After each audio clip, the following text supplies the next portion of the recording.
Indiana News Desk is made possible in part by Smithville, fiber internet, security solutions, and voice in Southern Indiana. More information at smithville.com. Maller Grodner Attorneys, providing legal services to clients and the community. Understanding, expertise, results. Bloomington and Indianapolis. lawmg.com. IU Center for Rural Engagement, extending IU Bloomington resources to improve Hoosier lives in partnership with communities and organizations. rural.indiana.edu. And by WTIU members. Thank you.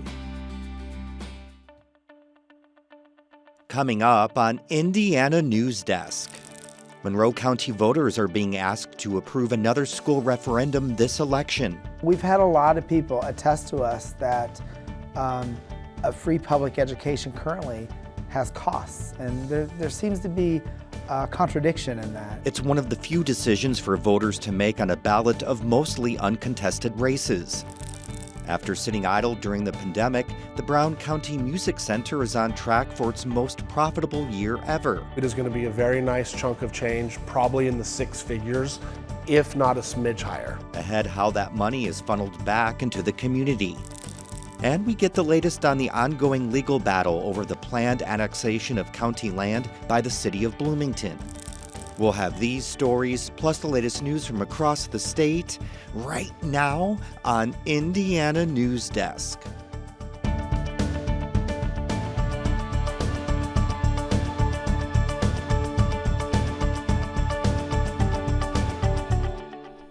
Welcome to Indiana News Desk. I'm Joe Wren.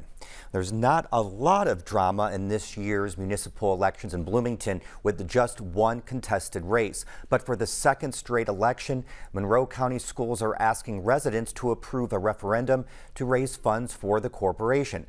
The referendum would go partly to covering the cost of tests and certifications needed in professional education courses such as nursing and welding. We've had a lot of people attest to us that a free public education currently has costs, and there seems to be a contradiction in that. The referendum also would expand and subsidize early childhood programming. Families at the 200% poverty level or below with a 3-year-old would get 2 years of early childhood education cost covered. The low income threshold for existing state and federally provided early childhood programs weren't necessarily reaching all the families it needed to reach. 3, 2. The referendum asks county residents to increase their tax rate on assessed property value by 8.5 cents. That would end up being $50 on a home valued at $250,000 for next year.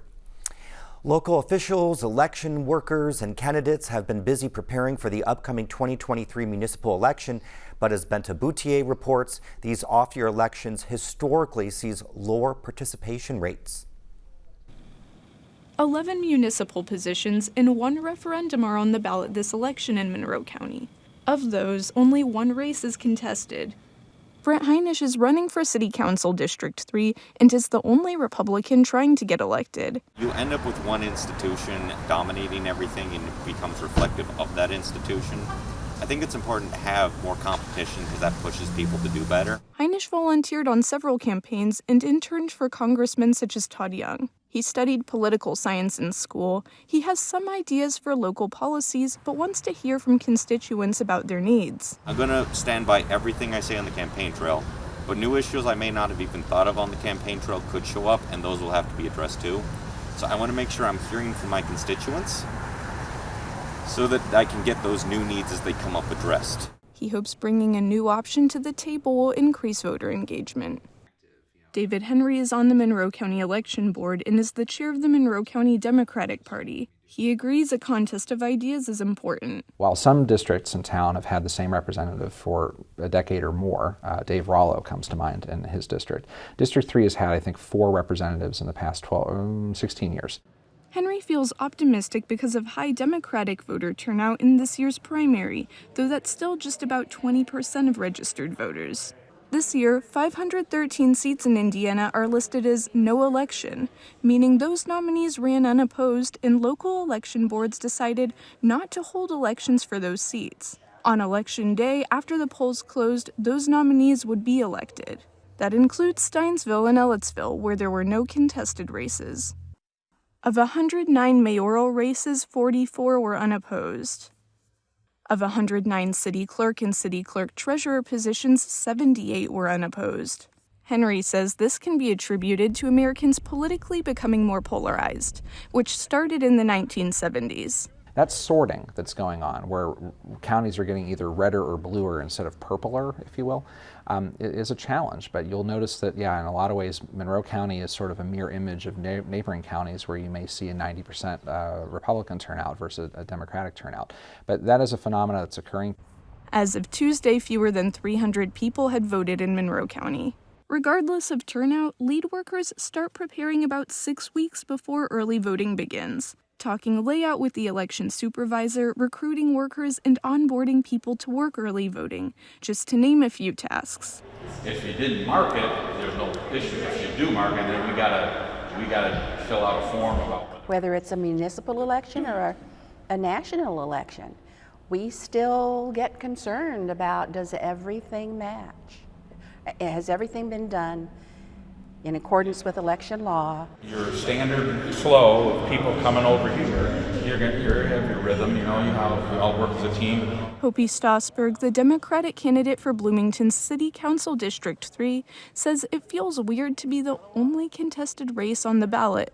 Some of them actually forget that I'm in a contested race at this point as well, just because they're not having to think about an election. They're not having to think about campaigning. They're not having to think about any of those things that I am having to think about. They've skipped this step. She and Heinisch are running in a competitive district, having elected 4 different representatives in the last 16 years. But it's not the only one. Bloomington's other 5 city council district seats, the 3 at-large city council spots, clerk and mayoral candidate Carrie Thompson are unopposed on the ballot. For Indiana News Desk, I'm Ben Taboutier. While there's no challenger in the Bloomington mayoral race, Terre Haute voters will decide whether to re-elect Republican Mayor Duke Bennett for a 5th term or someone new, Democrat Brandon Sackbun, who has never run for office. Both are from Terre Haute. The 63-year-old Bennett has a bachelor's degree from Indiana Wesleyan University. He was uncontested in the May primary. Now, Sackbun, a 27-year-old, is a graduate of IU's Kelley School of Business and served as a U.S. Army Ranger. He defeated Pat Goodwin in the May primary with 54% of the vote. I sat down with both and first asked why they deserve your vote. Some of the baseline things that I think that are really important is the fact that we balanced the budget back in 2016. We've had 8 straight years of balanced budget, so we're in a really good financial position now. The economic development growth we've seen with new businesses coming to the community, new convention center, new police station, just a variety of investments we've made and private investment has come to the community that's really, we've seen more growth in the last 15 years than we've seen in the last 50. I'm focused not necessarily on relitigating the past, but moving Terre Haute towards the future. And what does that really mean? Economic development, quality of life, access to education, all of these different fields, when you look at it from a municipal government perspective, you understand that we've got to invest in ourselves here in Terre Haute, in the people, through housing revitalization, sidewalks, streets reimagined, and really growing and modernizing our economy. I next asked, does experience matter? Bennett has 16 years in office and says things are on a roll and wants to continue the momentum. Challenger Sackbun says experience could also mean status quo and it's time for a change. You know when the time to go away is, I think. Most people would know that, or the voters can always tell us, every 4 years when it's time for a change. There's no term limits in municipal government in Indiana, and so it's been that way from the beginning, and there's a lot of mayors that served a lot longer than me across the state, and so I don't feel like I've been here too long at all. We're just really ramping up to get great things done because we had to get our finances in order, got through COVID, obviously. There's a lot of things that have happened along the way that now we're positioned really well Now's the time not for change, but to get these things done and roll these things out. And so that's the only reason why I'm running again, is because it's all the hard work we've put into this. Now it's time to deliver. I think experience sometimes can be looked at through a different perspective called entrenchment. We've done it this way. We've always done it this way. And that's really the mindset we need to get away from in government and politics. We've got to bring new folks to the table to have a conversation about how can government be more efficient? How can we grow on and improve our systems and processes so that way we maximize the tax dollars that we bring in from the people of Terre Haute? I've got a background in finance, public and private finance, so I always do look at the city budget, the finance side of it, viewing Terre Haute as a balance sheet. How do we grow our revenues, right? Growing that population and limit our expenses. And I think when you look at the last 16 years, a myriad of communities have not just passed us by, but leapt us by. Next, we get into a common issue around the country, and no doubt here, housing. How can cities develop more housing units with increasing costs and wages not keeping up with inflation? We've got a housing plan that's just recently been completed. We did an inventory of West Central Indiana, but then drilled down to Vigo County and Terre Haute. We know roughly in the city of Terre Haute, we need, generally speaking, about 2,000 new households. Whether that's single family, it'll be a mix of single family houses, duplexes, multi-unit, whatever that might be. But we need new houses. We need new places for people to live. And so just last week, the City Council approved $5 million to go into the fund to be able to help developers to build these homes. The county committed $5 million. We've got $900,000 left in the ready funds for housing. And so I would expect next spring we're going to see a tremendous push then to get these builders to build houses and then do that over the next few years. We have some of the oldest housing stock in the state of Indiana. That's not just bad from a physical eye perspective, but I mean now we're talking lead paint in the grass, in the roofs, in the walls. Really, I would look to use a redevelopment housing director to use redevelopment funds and incoming casino funds to create a kind of 1,000 homes in 1,000 days type mindset. How are we rebuilding our vacant lots, our condemned properties, our dilapidated properties?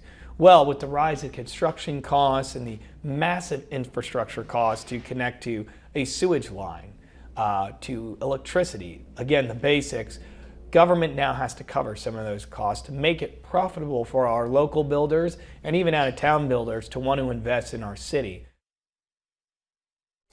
We have the full interviews with more questions online at WFIUnews.org. Election Day is Tuesday, November 7th. A Bloomington art gallery is displaying paintings by an inmate on federal death row. Last Tuesday, activists and art patrons attended a conversation there on the spiritual cost of capital punishment. Ethan Sandwise was there to find out more about the artist and inmate Yuri Kadamov. Yuri Kadamov is a Lithuanian artist on federal death row in Terre Haute. An exhibition of his paintings titled "I Was a Prisoner and You Came to Me" will be on display at Juniper Gallery in downtown Bloomington through November 3rd.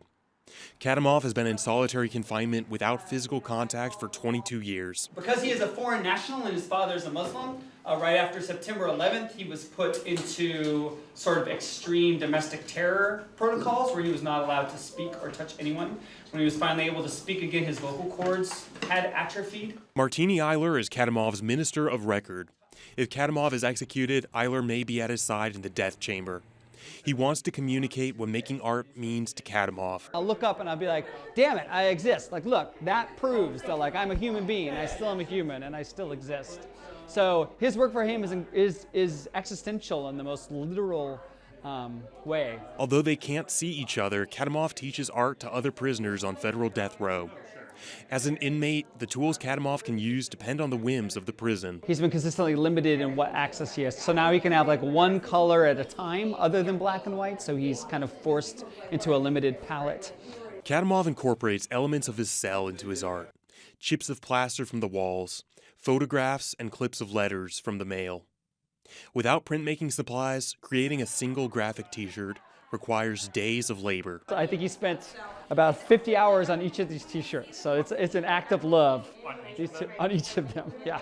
Kadamov describes his philosophy as art against death, a personal affirmation of life and political statement against murder and execution.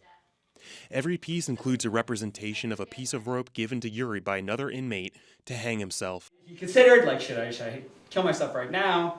And he decided, no, I'm going to use this for life and not death. For Indiana News Desk, I'm Ethan Sandweiss. Coming up next on Indiana News Desk. The Brown County Music Center is on track for its most profitable year ever, but where does that money go? And the latest in the ongoing court battle by residents trying to keep from being annexed by the city of Bloomington. These stories and more right here on Indiana News Desk.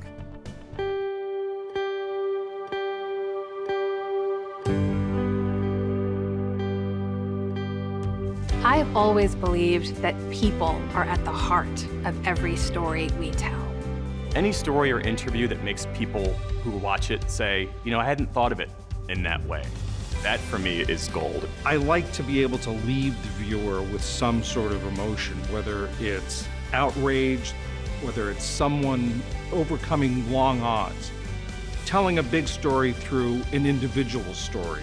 What makes the NewsHour different is that we have time to be thoughtful about the stories that we tell, the voices that we intend to elevate.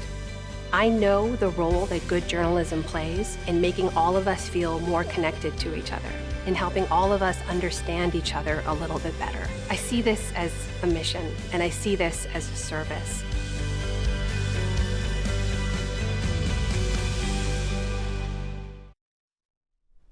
Welcome back to Indiana News Desk. We're joined now by Callie Lichter for the latest headlines from around the area. Hi, Callie. Hi, Joe.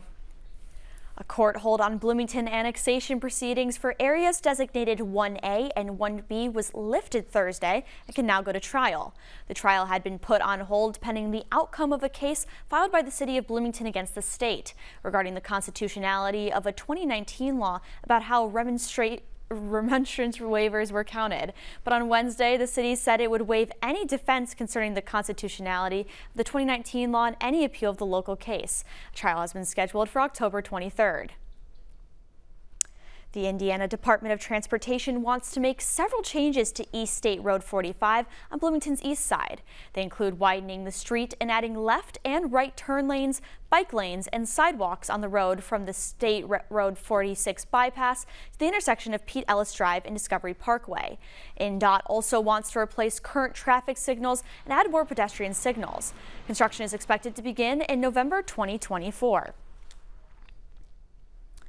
The city of Bloomington is not going to reinstall stop signs at 4 intersections along 7th Street, at least for now. City council members declined to vote on overriding last week's veto of the plan by Mayor John Hamilton. The signs were removed during installation of the 7 line in 2021. The Monroe County Council adopted a $132 million county government budget for 2024 Tuesday night.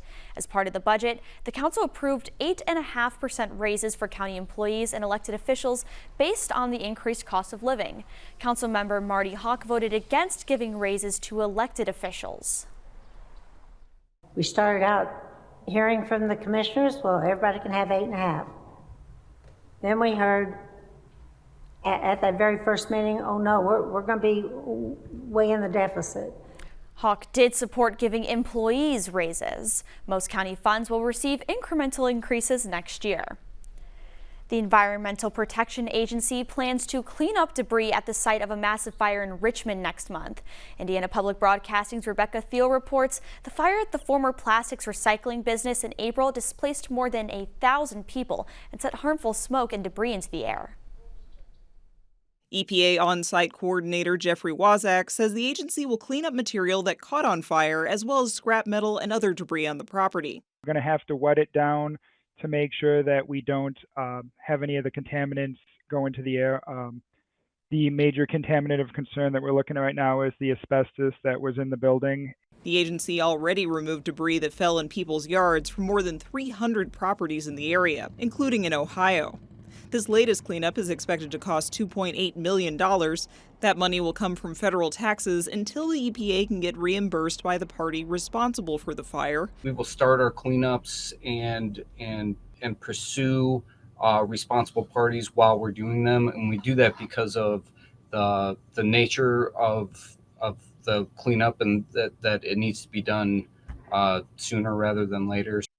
Richmond residents have named the former owner of My Way Trading Company in a class action lawsuit, as well as the city, which currently owns part of the property.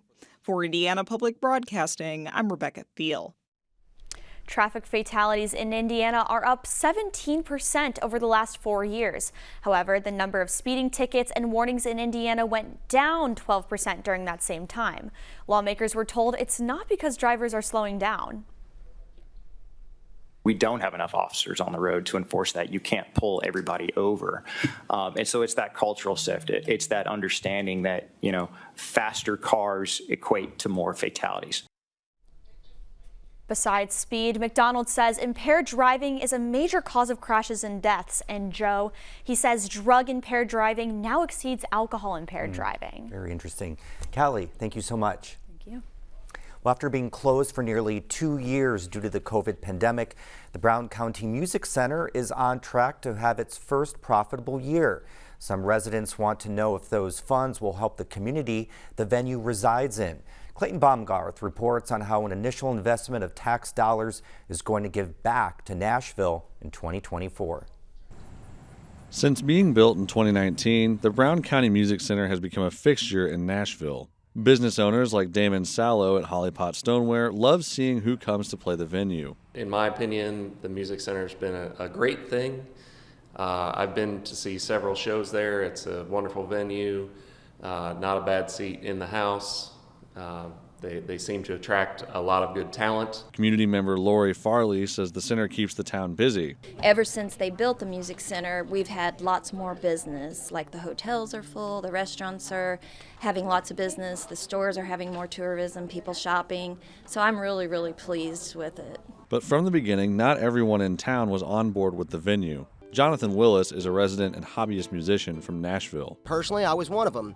I hate seeing, more structures go up. I'd like to see the natural beauty of this county, and that was a pretty cool open field and everything. There were other criticisms as well, the largest of which were about how construction of the venue was funded. Some residents weren't fans of the idea that their tax dollars would fund a private venture. Brown County Music Center Executive Director Christian Webb says the tax dollars they were referring to is an innkeeper tax levied on hotel and Airbnb owners. That tax goes towards funding the Visitors Bureau as well as the town itself. They used that as a backstop to help get the loan, the $12.5 million loan to build this. And as an independent venue, we had certain business deals through Ticketmaster that gave us a little bit of a float to start the first few shows. Outside of the initial tax dollars used to secure a loan, Webb says the county provides no financial backing to the venue. In fact, it's actually kind of the opposite. We are a 501c4. We are designated that, which was helped get this building built. So by definition of a nonprofit, any operating dollar that we have from $1 to $1 million at the end of a calendar year, we give back to the county. 2023 marks the first year the venue will be able to give money back to the county, as it was closed for 650 days due to the COVID pandemic and wasn't profitable in 2022. 75% of it goes to the Brown County Community Foundation, and 25% goes to the county itself. What they do with it, that is going to be their choice. Webb wasn't prepared to share exactly how much money those organizations would receive due to the tight margins concert venues run and the unpredictability of how future shows would sell, but he did provide an estimate. The money does ebb and flow.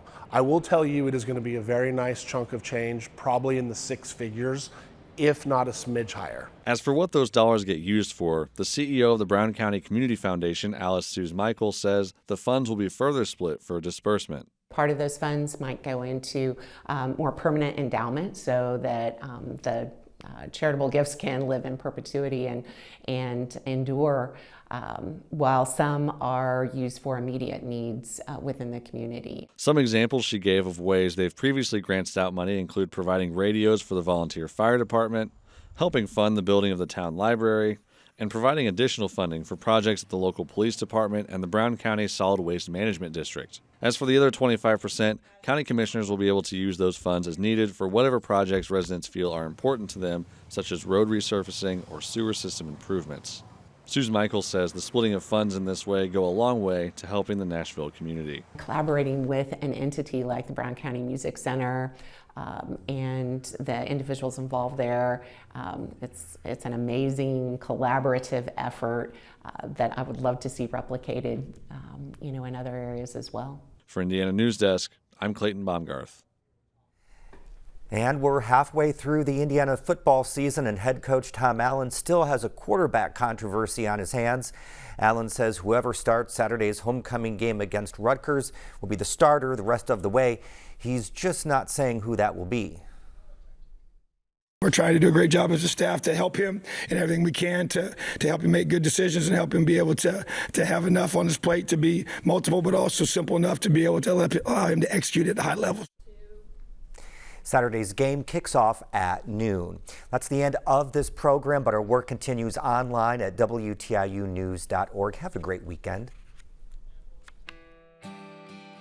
Indiana News Desk is made possible in part by Smithville, fiber internet, security solutions, and voice in southern Indiana.